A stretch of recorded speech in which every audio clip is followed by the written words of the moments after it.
I'm originally from Poland, based in the Netherlands. I've been working with the IIAV, International Information Center and Archives for Women's Movement, and recently with the network of young European feminist activists.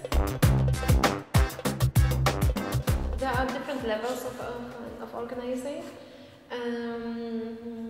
One is big networks like WIDE and other forms of course NGOs, and there are individuals. So there is lots of variety. There is lots of fragmentization. There's lots of diversity of teams.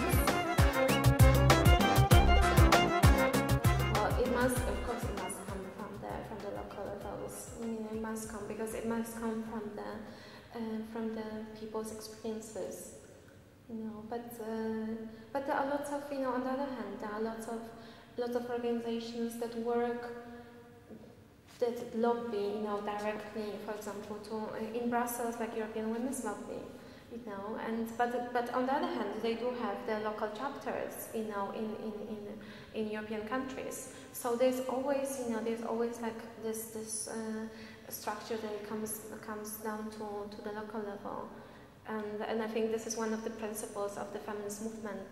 There cannot really be like feminism, without touch to the grassroots. I can tell from a different perspective of young feminist network is the social rights and social security rights. In terms of really looking at the labor market and problems like flexibility after employment and precarization, because this is also what affects us as young women. There's very professionalist discussion on the feminist alternatives in terms of economy, but this knowledge sort of is not really brought back to the movement. So the experts, feminist experts, were working on this, but this knowledge is so abstract. We don't really know. We found out that among young activists, there is very little actually economic literacy. We don't really understand that well. What's happening and what would be our feminist response to it. So we cannot really come up with the organized solution. And another issue is of course reproductive rights and family-related rights.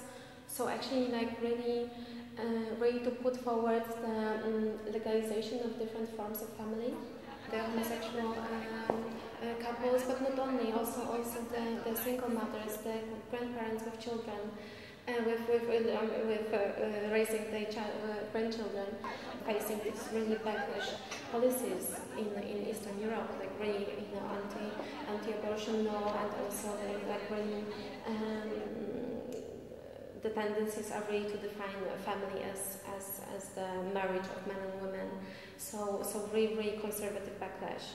So we are very concerned about these changes, because they are the gains of the feminist movement that we had in the past, and that they can back from us. So, and we really feel we need to react.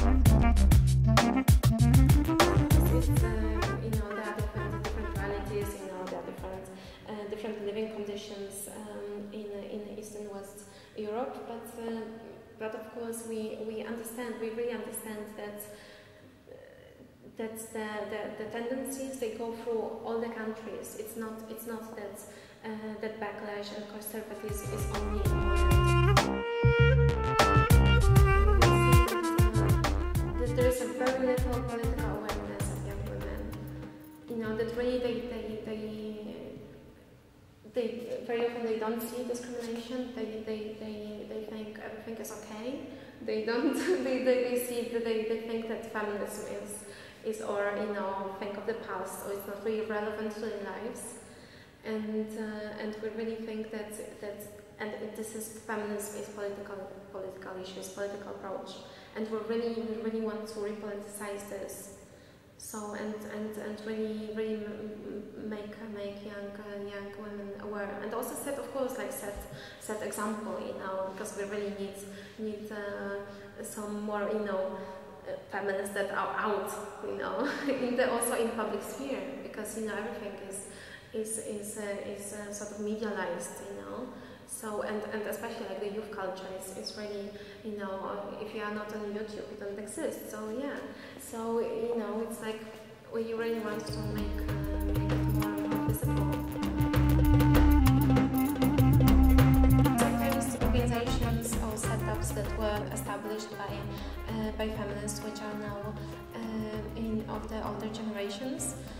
Sometimes they don't give enough space to young feminists to treat them equally, because very often young women in the feminist organizations, they do accounting, they do technical support, they do campaigns, and they volunteer. So there is a generational gap, and there is little of transfer of knowledge. This is why our young generation of feminists really suffer.